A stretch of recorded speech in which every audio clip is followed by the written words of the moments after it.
Bismillahirrahmanirrahim. Alhamdulillah. Wa bihi nasta'in wa nusalli wa nusallim ala Rasulillah wa ala alihi wa sahbihi ajma'in. Tuan-tuan, puan-puan, saudara dan saudari sekalian, alhamdulillah saya bercakap daripada Dubai pada tengah hari daripada waktu Dubai kerana saya telah diminta oleh ramai rakan-rakan di luar sana bila mana mereka melihat pencerahan syariah yang saya buat tentang Bitcoin dengan syariah baru-baru ini di UAE dalam bahasa Inggeris dalam keadaan masa yang agak terhad dan ramai yang tidak mendapat gambaran sepenuhnya dan merasai bahawa saya perlu membuat satu summary yang eksekutif, yang lengkap, yang padat untuk memberikan faedah kepada semua masyarakat Islam yang memahami bahasa Malaysia untuk memahami apakah alur-alur dan jaringan cara pemikiran syariah algoritma bagaimana menangani isu berkaitan dengan mata wang digital. Terima kasih kepada rakan-rakan dan sahabat yang berikan pandangan untuk saya memberikan sedikit summary kepada isu mata wang digital yang merupakan satu perkara yang sedang berlaku dan akan terus berlaku, yang merupakan satu realiti yang tidak dapat kita tolak. Malah dalam syariah, pendekatan yang terbaik bukanlah mencari pendekatan yang berbentuk konservatif, pendekatan yang berbentuk literalis, tapi pendekatan yang berbentuk realis berdasarkan keadaan dan fakta yang kita boleh menguasai dengan sebaik mungkin. Jadi dalam konteks mata wang ini, tuan-tuan dan puan-puan, seperti mana yang kita tahu, mata wang ada satu perkara yang penting untuk satu tujuan sahaja, iaitu untuk memudah cara kita membeli barang dan perkhidmatan. Mata wang bukanlah merupakan satu instrumen pelaburan dari segi kedudukan yang asal. Ia diperlukan untuk memudah cara, untuk facilitate hubungan manusia mendapatkan barang dan perkhidmatan dengan menggunakan satu alat sebagai alat pertukaran, medium of exchange ataupun as-samaniyah dalam bahasa Arab, untuk kita memberikan harga dan nilai tertentu kepada barang dan perkhidmatan. Barang itu berharga RM10 dan kita bayar RM10. Jadi kalau kita nak dapatkan barang yang berjumlah RM10, kita nak tukarkan satu dengan lain agak susah dan sukar. Walaupun ia merupakan satu perkara yang telah berlaku di zaman yang lepas, tapi dengan kepesatan kehidupan ini, maka keperluan kepada mata wang merupakan satu perkara yang penting. Jadi dalam sejarah Islam secara ringkasnya, mata wang itu terdiri daripada dua bentuk logam yang mendapat kepercayaan masyarakat pada masa tersebut, iaitu berdasarkan unit emas dan unit perak yang tertentu. Setiap dinar dan dirham itu pada zaman sebelum Nabi Muhammad sekalipun, zaman-zaman pre-Islamik dan zaman kerajaan-kerajaan sebelum Islam, Roman, Greek dan sebagainya, masyarakat secara konsensus percaya bahawa mata wang yang dicetak di atas unit logam tertentu mempunyai intrinsic value yang dipercayai oleh masyarakat. Jadi mata wang itu adalah berkaitan langsung dengan kepercayaan fiqh ataupun trust daripada masyarakat untuk mereka melakukan jual beli perkhidmatan dan barang dalam masyarakat. Jadi bila Nabi Muhammad SAW diutuskan sebagai Nabi Muhammad SAW tidak membatalkan mata wang yang sedia ada. Nabi Muhammad meletakkan alaihi salatu wassalam rukunnya, iaitu ahkamus saraf, hukum-hukum tentang pertukaran wang dengan wang. Kalau kita tukar wang dengan barang, dengan perkhidmatan, tidak jadi isu. Malah hukum riba ini hanyalah berlaku apabila berlaku wang dengan wang, ataupun sama ada wang yang sama seperti dinar dengan dinar, dirham dengan dirham, ringgit Malaysia dengan ringgit Malaysia, atau ringgit Malaysia dengan US dollar, itu akan kemungkinan berlaku riba. Jadi dibawa hukum yang ketat sekali untuk kita tidak terlibat dengan riba. Adapun kalau kita menggunakan wang untuk membeli barang, perkhidmatan dan sebagainya, kita bayar, beli tiket kapal terbang, kita beli perabot, isu riba tak akan timbul sama sekali. Jadi sebab itu hadis yang diriwayatkan oleh Ubadah bin As-Samit, hadis yang paling terkenal dalam bidang ini, iaitu mengatakan emas dengan emas, perak dengan perak, bila ditukar mestilah sama kualiti dan kuantitinya, dan mestilah ditukar secara segera, secara lani, secara langsung, secara transaksi tunai. Ya dan biadin, mislan bimasalin, sawaun bisawain. Jadi itu kriteria yang penting. Kalau kita menukarkan satu mata wang dengan mata wang yang berbeza bentuknya, seperti dinar dengan dirham, seperti ringgit Malaysia dengan US dollar, maka syaratnya hanya satu, iaitu pertukaran dilakukan secara spot ataupun lani ataupun secara yang tunai. Itulah sifat mata wang sebenarnya. Mata wang digunakan untuk sekadar memudahcarakan pertukaran pembelian barang dan perkhidmatan. Dan kalau kita terpaksa tukar, kita nak menggunakan mata wang lain, kita terpaksa ada risiko kewangan, kita ada jualan barang dalam bentuk US dollar dan kita kena hedgekan, kita kena lindung nilai mata wang yang kita akan dapat nanti daripada Amerika, daripada Jepun. Takut mata wang jatuh, kita kena ada lindung nilai.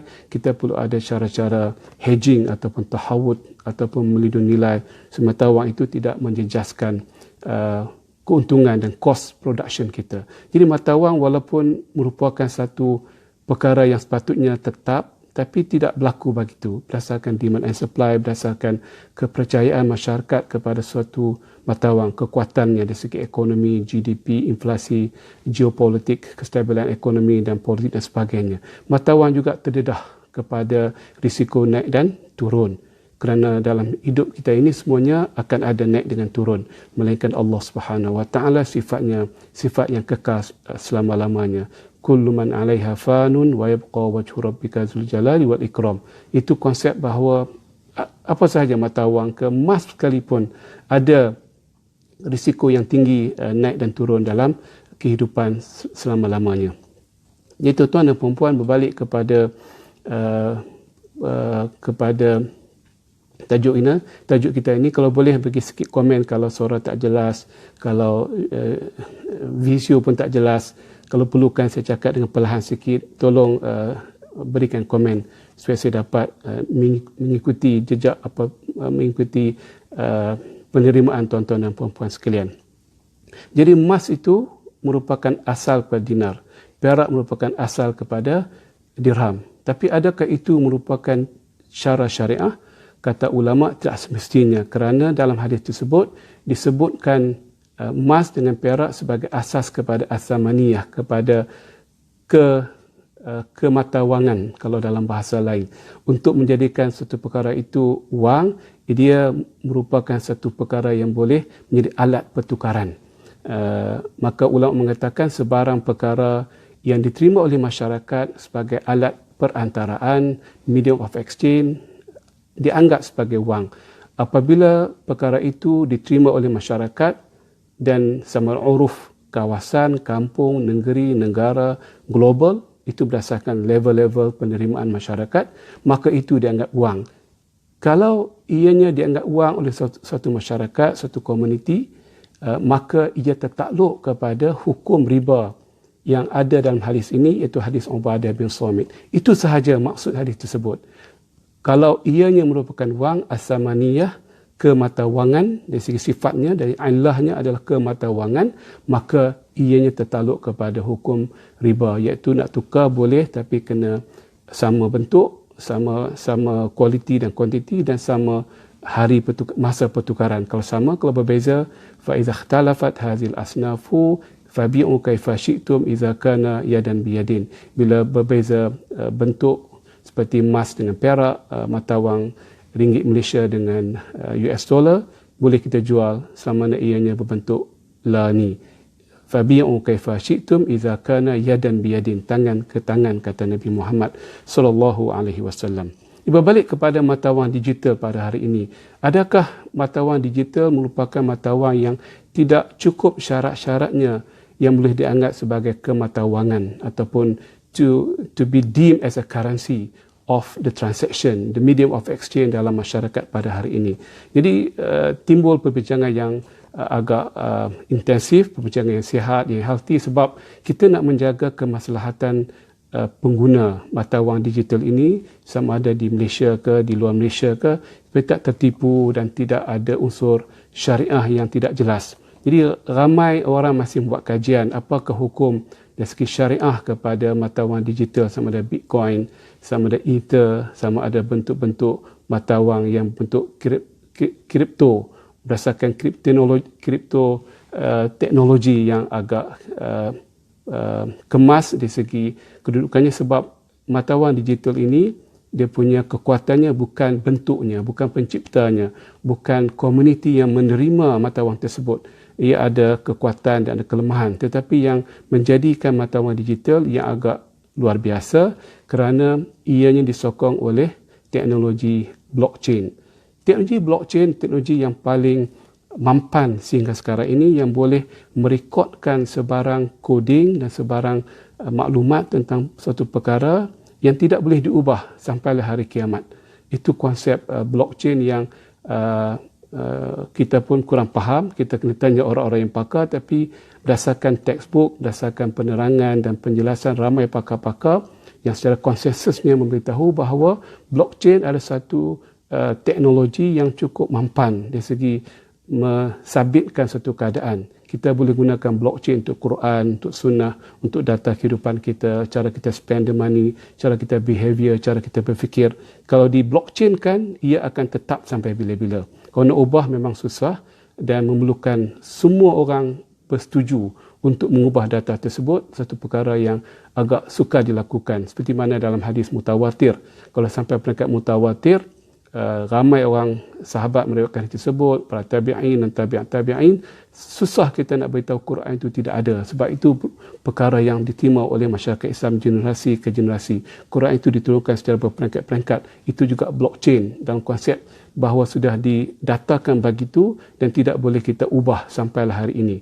Memerlukan satu usaha yang cukup besar untuk mengatakan Quran itu tidak ada, Quran itu turun secara serentak dan sebagainya. Itu kita secara kiasannya untuk membuat perbandingan mudah antara apakah teknologi blockchain dengan dalam sejarah Islam dari segi hadis kita riwayatkan, mutawatirnya, cara kita sanadnya.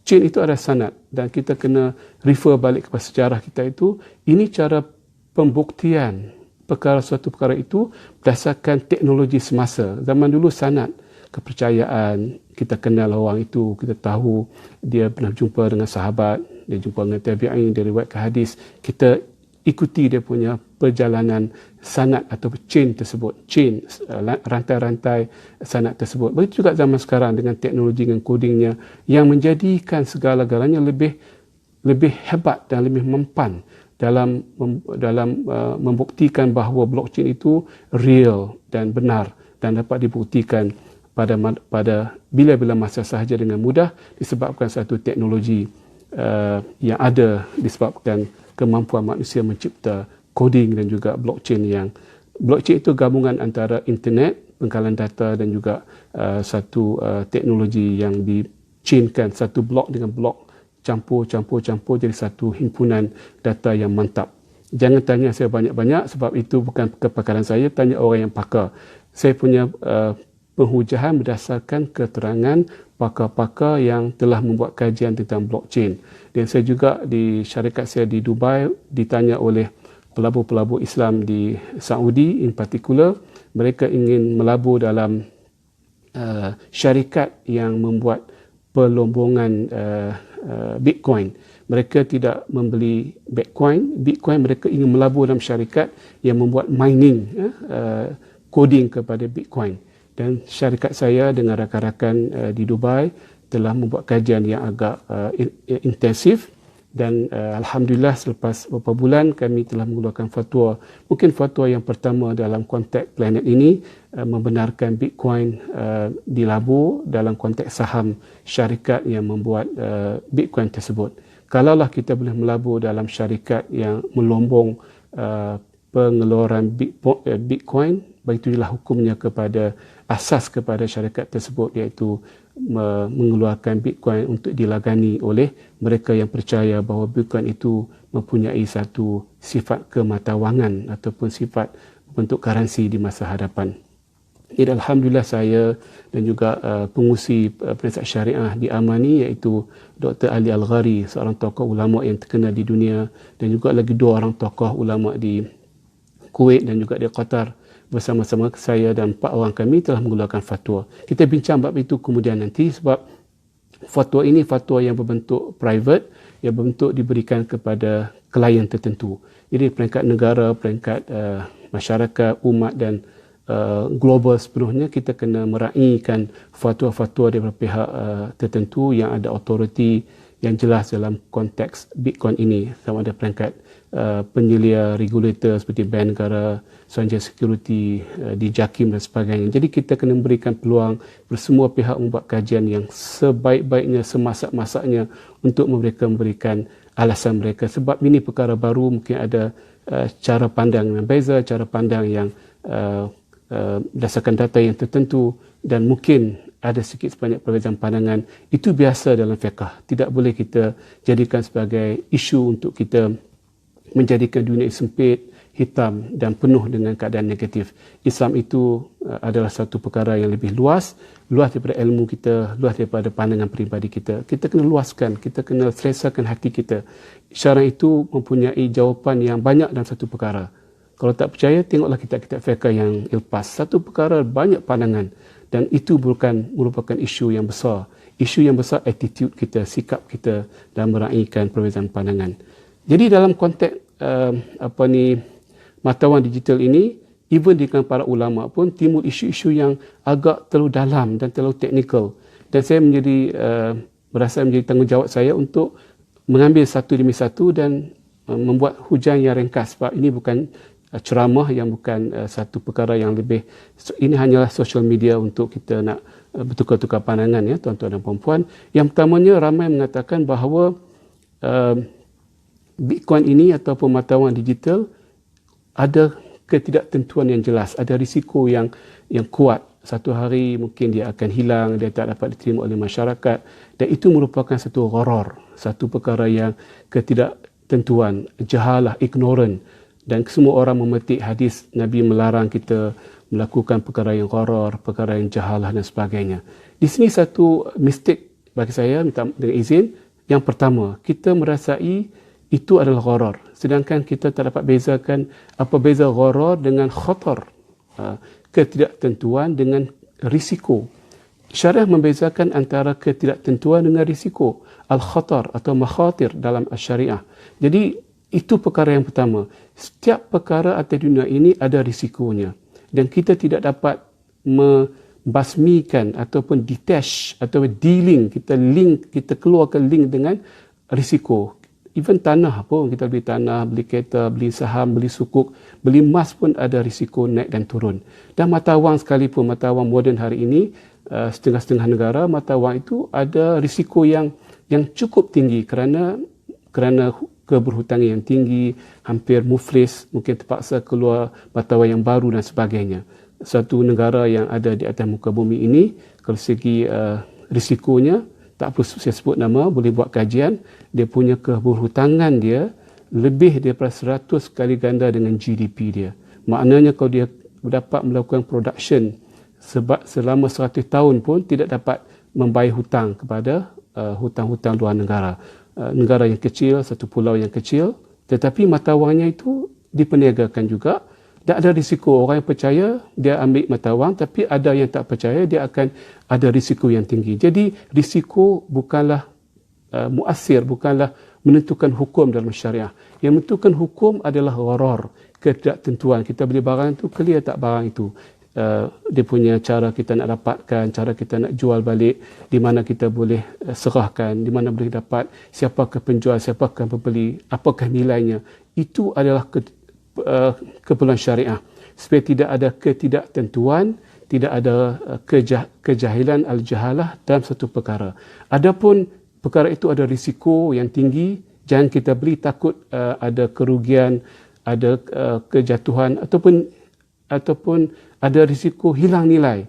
Itu bukan syariah. Itu adalah risiko manusia yang kita sebagai manusia kena ambil. Dalam mudharabah pun, saya sebagai syarikat banyak melabur, hilang duit saya. Hilang itu bukan sebab dia tidak syariah, sebab itu risiko melabur, membuka syarikat tapi tidak ada untung dan rugi dan terpaksa membayar hutang yang banyak. Itu perkara biasa dalam risiko manusia. Itu namanya khatar atau makhatir.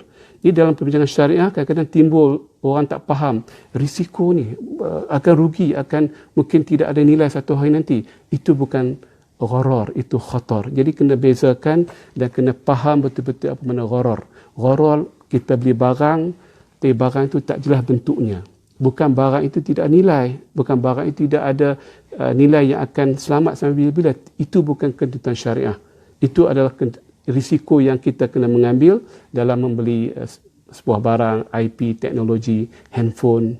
Mungkin handphone kita beli hari ini, mungkin besok tidak ada nilai sebab adanya versi yang baru dan sebagainya. Jadi nak bincang panjang lebar ni makan masa yang agak panjang. Saya simpulkan bahawa gharar membatalkan kontrak syariah, khatar, risiko tidak membatalkan kontrak syariah setinggi mana sekalipun risiko tersebut.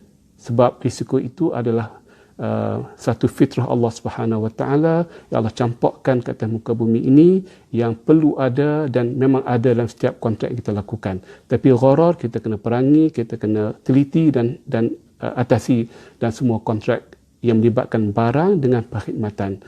Riba bukan isu gharar, riba isu pertukaran yang tak sama, masa dan kuantiti. Bila mana kita bebas berriba, kita kena melihat isu gharar. Gharar dengan riba dua perkara yang berbeza, yang akan berlaku dalam dua konteks yang berbeza. Jarang mereka bertemu dalam masa yang sama. Sebab riba itu hanyalah terhad kepada pertukaran wang dengan wang atau barang ribawi dengan barang ribawi. Adapun pertukaran wang atau barang ribawi dengan barang-barang lain, itu bukan isu riba sama sekali, itu isu gharar, isu penipuan, isu perjudian dan sebagainya. Itu yang pertama tuan-tuan, iaitu isu ketidakfahaman antara gharar dengan risiko. Saya banyak ditanya dalam banyak seminar, ni Bitcoin ni banyak risiko ni, banyak dia punya kerugian yang mungkin ditanggung kalau satu hari dia hilang dalam masyarakat. Itu risiko. Begitu juga sukuk saham. Mungkin syarikat itu digolongkan. Kita tahu syarikat itu besar. Dengan sebab berlakunya fraud, berlakunya corruption, berlakunya apa. Besok daripada RM10 jadi 1 sen. 1 sen pun tak laku. Itu risiko. Ya. Jadi kita jangan anggap itu sebagai satu perkara syariah. Itu perkara risiko yang merupakan fitrah dalam kehidupan kita. Yang keduanya tuan-tuan dan puan-puan, orang kata isu valuation. Mata wang kena mata wang yang kemas, dia punya kukuh dari segi nilainya. Itu dari segi teori lah. Mana ada perkara yang tetap atas muka bumi ini. Walaupun melibatkan barang yang kita sayang, yang kita puja selalu seperti emas sekalipun.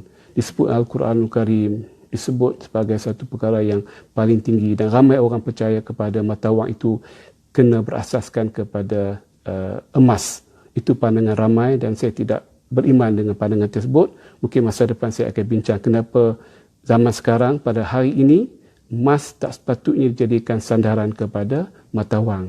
Banyak akan timbul isu politik, isu ekonomi dan sebagainya. Itu bab yang kedua. Saya timbulkan nak bagi semua orang buka sikit minda dan juga satu perkara yang kita kena buka minda melihat adakah emas masih lagi sesuai dijadikan sandaran kepada mata wang pada hari ini. Even emas pun ada naik turunnya. Malah emas satu instrumen yang cukup baik dari segi kecairan. Tidak dapat dinafikan atas muka bumi ini. Waktu kita bercakap hari ini, zaman Adam, zaman-zaman Nabi sampai sekarang, sampai kiamat, aset yang paling cair, yang paling mudah kita jual, mudah kita dapatkan barang, mudah dapatkan wang adalah emas. Sebab emas itu adalah the currency of the world. Merupakan mata wang dunia dan semua bentuk masyarakat. Masyarakat yang primitif, masyarakat yang advance, masyarakat yang kaya, masyarakat di barat, di timur, orang semua beriman dengan emas. Tapi not necessary dengan mata wang yang lain. Termasuklah mata wang kertasnya, mata wang digitalnya. Mungkin satu hari dia akan tidak ada nilainya. Itu pernah berlaku dan mungkin akan berlaku di masa hadapan. Tapi emas satu konsep yang akan kekal. Tapi risiko emas adalah dia agak volatility, dia agak turun naiknya agak ketara dalam masyarakat pada hari ini. Bukan bermakna emas itu tidak baik. Bukan mana bila ada volatility, emas itu tidak lagi sesuai dijadikan barang sandaran. Tetapi itulah merupakan fitrah Allah Subhanahu Wa Taala yang Allah campakkan ke atas emas sebagai makhluknya. Setiap makhluk ada naik dan turun, up and down. Dan sebab itu emas ini tidak lagi diterima oleh masyarakat dunia sebagai satu aset yang berkualiti tinggi dari segi untuk penyerapan nilai ataupun valuation. Dia cantik dari segi kecairan tapi tidak cantik dari segi naik turun. Adakah sebab emas itu naik turunnya begitu menjadikan ia bukan aset yang sah dari segi syariah? Tidak. Volatility bukan sebab ataupun bukan sebab yang muassir dari segi usul fiqahnya. Perkara yang kita kena renung adalah perkara yang memberikan kesan kepada hukum. As-sabab al-muassir, sebab yang inducekan, yang boleh menginvoke dan menginducekan hukum syariah, iaitu hukum kepada Allah Subhanahu Wa Taala, dan bukan any other element yang kita fikir-fikirkan itu adalah satu faktor yang memberikan kesan kepada hukum. Jadi volatility tidak boleh dianggap sebagai illah, sebagai sebab yang muassir, sebagai the influential ataupun the reason yang akan melakukan causation, penyebab kepada hukum syariah. Yang ketiga, orang kata juga hari ini mata wang sudah diperniagakan, Bitcoin sudah diperniagakan. Bila mana mata wang diperniagakan sebagai satu instrumen pelaburan, ia bukan lagi mata wang. Ini satu pandangan yang ramai yang cakap, yang saya pun dengar, dan banyak saya ditanya soalan begini. Betul, mungkin pencipta Bitcoin ini tidak mahu mata wang yang diciptakan itu menjadi alat pelaburan, hanya sekadar untuk memudahcarakan penukaran barang dengan satu nilai mata wang baru, iaitu Bitcoin. Tetapi sifat manusia, dia percaya benda itu baik, dan dengan adanya limited resources terhad dia punya Bitcoin ini uniknya, maka harganya semakin hari semakin meningkat. Itu bukan salah Bitcoin, itu salah sifat manusia. Betul juga dengan mata wang sekalipun. Mata wang sepatutnya statik.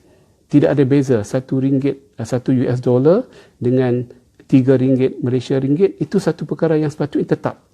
Tapi ada naik turun. Pernah berlaku zaman-zaman dulu RM2 $1. Kemudian berlaku RM4.80 $1. Dan hari ini ya $1 dengan RM4 20 semakin strengthening our currency. Itu perkara yang biasa, dan ada orang membeli mata wang untuk pelaburan. Tak salah segi syariah. Kita boleh membeli mata wang apa sahaja, mata wang peso ke rupiah ke baht ke Thailand atau US dollar, pound sterling. Kalau kita percaya pada Swiss franc dekat Switzerland, negara yang ada mata wang tersendiri, kita boleh mengambil pendirian untuk membeli untuk pelaburan. Kita beli dengan harga tunai, kita bayar bukan margin. Ramai scam kat luar sana, dia buat pelaburan forex dengan margin. Margin itu haram, hukumnya riba dan dosa besar. Kita kena tinggalkan cepat-cepat. Yang buat margin, yang tidak ada pemilikan penuh dan tidak membayar dengan penuh dan tidak menyerahkan barang itu dengan penuh 100%, yadan biyadin sawa'un bisawain, tangan dengan tangan, penuh dengan penuh, dengan harga yang penuh, itu hukumnya haram, yang tidak boleh kita buat, dan dosa besar. Kita kena ingat, ini bukan dosa yang biasa-biasa, dosa besar. Lebih besar daripada dosa-dosa yang kita anggap remeh-temeh, macam zina, macam mencuri dan sebagainya. Hukumnya bukan enteng, ya tuan-tuan dan puan-puan sekalian. Jadi boleh dari syariah untuk kita membeli mata wang, kita simpan, dan kita boleh jual balik bila harganya memberikan kelebihan berbanding dengan mata wang asal yang kita gunakan. Kita gunakan mata wang ringgit, kita tengok nilai pada mata wang ringgit pada masa hadapan. Kita gunakan mata wang asal sebagai US dollar, kita tengok mata wang sebaliknya untuk menentukan keberuntungan ataupun tidak. Ini dibolehkan. Malah IOF syariah standard ataupun piawaian syariah yang pertama, rokam awal, yang pertama dalam mi'yar syar'i di IOF di Bahrain, satu badan mengeluarkan syariah standard of the world. Saya menjadi anggota IOF selama 10 tahun, lama, dan banyak melalui pengalaman yang berbagai-bagai. Kita menamakan mi'yar yang pertama, standard yang pertama, piawaian yang pertama sebagai al-mi'yar dalam konteks al-mutajaratu fil umulat, iaitu perniagaan mata wang, bukannya penukaran mata wang. Kita namakan ma'iyar syar'i dalam ahkamus saraf. Itu memang biasa dalam forex, pertukaran mata wang forex, tapi kita namakan sebagai al-mutajaratu fil umulat. Boleh mata wang diperniagakan dengan syarat kita ambil risiko dan dengan ada 100% exposure, bukan 10%, bukan 20%. Itu jadi spekulatif, menjadikan hukum itu tidak patuh syariah, hukum yang menjadikan kita sebagai pemain spekulasi dan juga bukan sebagai pemain sebenar dalam perniagaan mata wang. Tuan-tuan dan puan-puan, saya dah sentuh 3 perkara yang penting: isu gharar lawan dengan khatar atau risiko, isu naik turun sesuatu nilai mata wang sama ada mata wang yang biasa seperti ringgit Malaysia dan sebagainya, ataupun mata wang berdasarkan digital. Yang ketiga, isu melibatkan instrumen kewangan. Kita tidak boleh menghalang mereka melabur dalam mana-mana mata wang yang ada di muka bumi ini, mata wang biasa atau mata wang yang berbentuk digital. Itu tidak menjadikan hukumnya haram, kerana itu adalah keharusan kita melakukan perniagaan mata wang dengan patuh syariah. Susah nak buat patuh syariah, kena ada 100% exposure, bukan 10% seperti margin yang dibuat dalam amalan konvensional yang banyaknya berdasarkan margin trading of the forex. Tuan-tuan dan puan-puan, berbalik kepada hakikat pada hari ini, kalau mata wang digital itu dianggap sebagai mata wang yang sah, kena diterima oleh satu masyarakat dan komuniti. Itu juga pandangan saya pada hari ini dalam konteks Bitcoin dengan Ether, dua konsep mata wang digital. Kita perlu patuh dengan hukum syariah sepenuhnya, iaitu tidak boleh dilakukan pertukaran mata wang ini digital dengan mata wang yang lain, sama ada ringgit atau sebagainya, atau emas dengan perak, melainkan pertukaran yang tunai, yang lani, ataupun disebutkan sebagai T+2, iaitu pertukaran dalam masa 2 hari. Kerana kalau Bitcoin dengan Bitcoin cepat, tidak ada tempoh sampai 2 hari, tetapi disebabkan kita menukar Bitcoin dengan mata wang asing yang tidak berbentuk Bitcoin, apa sahaja bentuk mata wang tersebut, maka ianya perlu kepada pengesahan bank-bank dunia, dan sebab itu perlu kepada T+2, transaction date, campur 2 hari untuk melakukan due diligence, menapasi siapakah pemilik mata wang, sumbernya itu bersih tak bersih, supaya dapat dikreditkan dalam akaunnya dalam masa 2 hari, T+2. Itu hukum syariah, disebut dalam IOV Syariah Standard. Boleh diberikan kelonggaran untuk menyerahkan mata wang yang satu lagi kepada Bitcoin punya owner dalam masa 2 hari. Kalau tidak, itu menjadi hukum riba. Ini sebagai khulasahnya, tuan-tuan dan puan-puan, hukum mata wang ini bukan isu gharar, bukan isu risiko, bukan isu valuation, tapi isu riba. Mata wang, dia punya concern yang paling besar, dan the only concern tentang mata wang adalah isu riba dari segi syariah. Adapun dari segi negara, mereka melihat dari segi supply of money, dari segi kestabilan ekonomi, dari segi konsep-konsep bagaimana mata wang dapat diserap dalam ekonomi atau dilabur dalam ekonomi. Itu fiscal policy yang saya bukan orang pakar. Sebab itu dalam konteks Bitcoin ini, kita kena berikan kepercayaan kepada negara, kepada pihak berkuasa untuk menentukan apakah sebenarnya konsep ataupun penerimaan Bitcoin. Mungkin syariahnya patuh, jelas tidak ada isu syariah, tapi memberikan kesan yang negatif, seperti memberikan peluang kepada money laundering, kepada aktiviti yang tak sihat dalam negara, sebab dia borderless dan tidak ada perantaraan, tidak masuk dalam sistem bank, dia di luar sistem banking. Mungkin akan berlaku ketirisan dari segi kenal pastikan siapakah pemilik wang dan juga Bitcoin yang boleh digunakan sebagai pembersihan wang-wang yang tidak haram, wang yang haram yang tidak sihat dalam masyarakat. Kita serahkan kepada budi bicara pihak regulator, dan saya difahamkan di peringkat negara pun sudah ada kecenderungan membenarkan Bitcoin dengan syarat ia perlu dibuat secara pelaporan yang kemas.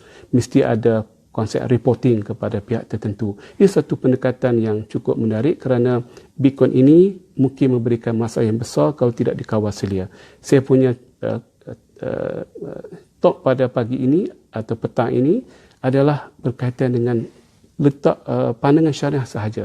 Kacamata syariah bagaimana melihat suatu mata wang itu dibentuk dan diselia dan diperhatikan dan dikawal oleh minda syariah dalam konteks kita memahami mata wang yang sebenarnya, termasuklah mata wang yang baru yang pastinya akan datang dan pastinya dalam masyarakat hari ini. Kerana kita tahu bahawa dengan masyarakat dunia yang berbeza pendapatan, tidak ada equality yang baik, maka mata wang digital merupakan mata wang harapan ramai orang masyarakat. Kerana kalau kita tidak ada kemampuan keuangan yang baik, kita tidak boleh menjadi pelanggan bank. Maka tidak menjadi pelanggan bank, kita tidak boleh ada kredit card. Sedangkan dalam dunia pada hari ini, sebarang transaksi perlukan kepada kredit card dengan online, dengan e-commerce. Nak beli barang kena ada kredit card, nak kita nak swipekan supaya dapat pembayaran kepada pihak yang tertentu. Sebab itu Bitcoin ataupun digital currency satu peluang yang besar kepada ramai masyarakat dunia di Indonesia, di China, di India, yang kebanyakan mereka adalah bukan bankable. Ini satu benda yang positif, tapi perlu juga kawasan supaya setiap orang boleh terlibat dalam financial inclusion, tapi dengan dikawal dengan keadaan yang lebih baik untuk memudah carakan orang membeli barang walaupun mereka tidak ada akaun di bank, iaitu menggunakan mata wang digital. Ini satu perkara yang kita kena lihat. Saya tidak mahu cepat-cepat memberikan pandangan itulah yang paling terbaik. Saya hanya memberikan pandangan peribadi dalam konteks syarikat saya di Dubai dengan beberapa orang pelanggan di peringkat antarabangsa, bagaimana melihat mata wang digital sebagai mata wang yang sah dari segi syariah dan bagaimana ia memberikan peluang kepada pendemokrasian kematawangan dalam konteks dunia pada hari ini kepada ramai penduduk dunia, global citizen yang belum ada akaun di bank kerana kemampuan kewangan yang rendah dan kerana faktor-faktor sosioekonomi, dan mereka memerlukan satu mata wang yang baru untuk memudahcarakan mereka terlibat dalam industri dunia pada hari ini sebagai pembeli, pemborong, peruncit dan sebagainya. Malah as we speak hari ini pun terdapat banyak lagi bentuk mata wang yang kita tak nampak, seperti kita membeli barang dengan memotong top up ataupun unit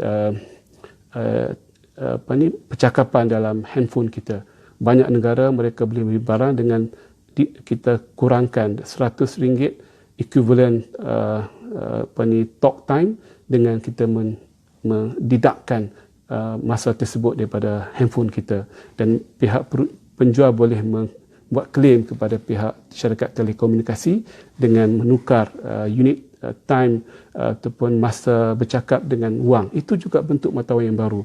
Jadi kesimpulannya, saya tidak mahu memanjangkan perbincangan, dah lama saya bercakap ni. Kita nak buka minda kita, kita melihat, kita memahati dan kita melihat sifat-sifat mata wang dan apakah yang boleh tidak menjadikan suatu itu mata wang, dan jangan kita terpengaruh dengan aspek-aspek luar yang tidak menjejaskan sifat mata wang, seperti aspek turun naik harga, seperti aspek risiko yang tinggi, dan juga aspek ia merupakan telah menjadi instrumen pelaburan. Itu adalah aspek eksternal yang berlaku juga dalam mata wang yang biasa dan juga dalam emas dan perak sekalipun. Jadi mudah-mudahan tuan-tuan dan puan-puan, saya memberikan satu kupasan yang agak panjang lebar dengan agak balance supaya kita ada peluang masing-masing untuk melihat, mengkaji, membuka minda kita. Dalam Islam ini yang penting bukanlah ilmu, yang penting adalah wisdom, hikmah dalam kita berinteraksi dengan ilmu. Jadi kita gunalah hikmah kita, tanyalah orang yang pandai-pandai, tanyalah pada pihak penguasa, pihak yang ada autoriti. Tetapi kita sebagai pakar syariah, seperti ramai lagi di kalangan tuan-tuan dan puan-puan, kita buat kajian, kita buka, bertanya dan memberikan soalan-soalan yang relevan untuk mendapat jawapan yang relevan untuk kita menghimpunkan data-data kita menjadi orang yang lebih konsisten dan juga koheren dari segi kita melihat isu-isu yang melibatkan hukum-hukum syariah, termasuklah dalam bab Bitcoin ini. Amaran saya kepada tuan-tuan dan puan-puan yang mendengar dan juga yang mengetahui, jangan gunakan peluang ini untuk melancarkan skim-skim pelaburan yang scam, yang penipuan, seperti binary misalnya. ramai orang melancarkan skim sebagai collective investment. Kita melabur dan dikatakan pelaburan kita yang sedikit ini digunakan untuk melabur dalam Bitcoin yang sudah berharga 10,000 US dollar pada hari ini. Dikumpulkan RM100, dan itu dianggap sebagai penipuan. Melainkan kita dapat buktikan wang kita yang dikumpulkan ini, kolektif ini, benar-benar dilaburkan dalam Bitcoin dengan harga yang ditetapkan dan juga dengan 100% exposure supaya cukup hukumnya tangan dengan tangan, iaitu spot, dan juga supaya tidak ada berlaku penangguhan dari segi penyerahan barang. Itulah satu amaran saya dan ingatan saya kepada ramai orang-orang yang kesempatan untuk menipu masyarakat kita dengan sikit kelonggaran fatwa. Mereka masukkan scam atau skim penipuan yang ramai orang masyarakat Islam mudah tertipu dengan perkara-perkara yang tidak logik dan tidak di soal periksa terlebih dahulu. Apa yang lebih apa yang kurang itu daripada diri saya sendiri, dan kita nak compliment each other. Saya bersedia dengan rasa terbuka hati dan jiwa untuk mendengar pandangan tuan-tuan dan puan-puan. We are not perfect, dan ilmu juga tidak ada tahap yang tertentu. Dia berkembang selalu dinamik dan robust dalam kita melihat isu-isu dalam masyarakat. Saya juga seorang pelajar syariah seperti mana tuan-tuan dan puan-puan. Kita kena sentiasa belajar, mengkaji, membuka minda dan luaskan cara soalan kita.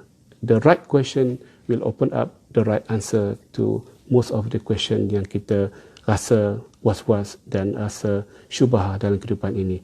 Wallahu a'lam. Kita boleh jumpa lagi dalam siri yang lain. Terima kasih kepada ramai yang mengikuti sesi ini. Mudah-mudahan dapat menjawab beberapa soalan dan dapat memberikan summary kepada apa yang saya sebut di seminar syariah dengan Bitcoin di UAE dalam 2 hari yang lepas dalam bahasa Inggeris. Mungkin ramai yang tak dapat mengikuti dengan baik dan juga dengan bentuk yang lebih komprehensif. Mungkin sedikit summary ini memberikan sedikit ruang kepada tuan-tuan dan puan-puan bersama-sama dalam perjalanan ilmu kita mencari al-haq dan meninggalkan yang batil. Wallahu a'lam. Assalamualaikum warahmatullahi taala wabarakatuh.